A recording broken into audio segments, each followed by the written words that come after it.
Hello and welcome. I'm Jogan. I want to welcome you to this video series about Reiki and what Reiki is and different aspects of Reiki.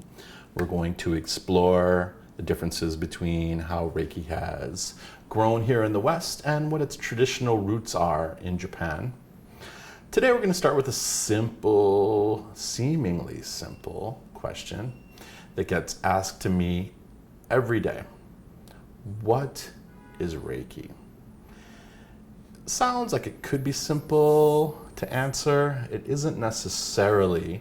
And for those people who have never had an experience with Reiki, it's really difficult to wrap your mind around what it actually is.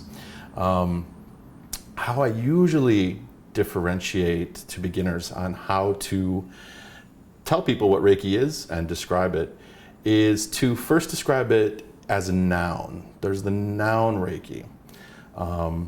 And this noun versus verb version must go back to me teaching English in Japan. But the noun Reiki is the universal life force energy.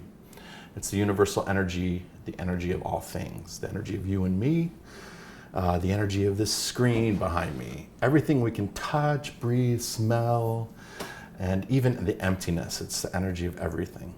And that is the universal energy. We are a part of that energy.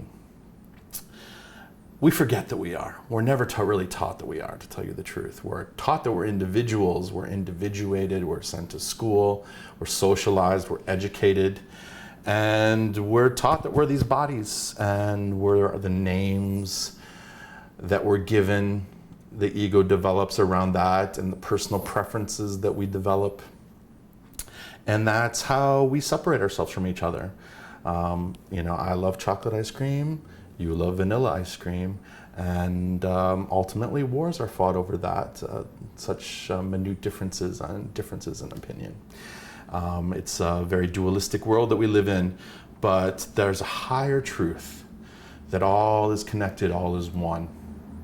And that's ultimately what Reiki teaches us in the reconnection and rediscovery that we are that life force energy. So then there's the verb Reiki. We can all become Reiki practitioners by taking a Reiki class. Reiki is a healing art that was originated nearly a century ago by Mikao Usui in Kyoto, Japan.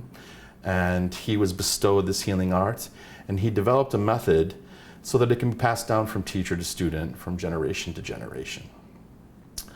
And that's how it's taught. You can take a class, you can become attuned to the energy so that you're reopened and reconnected and become a open and clear conduit for the energy.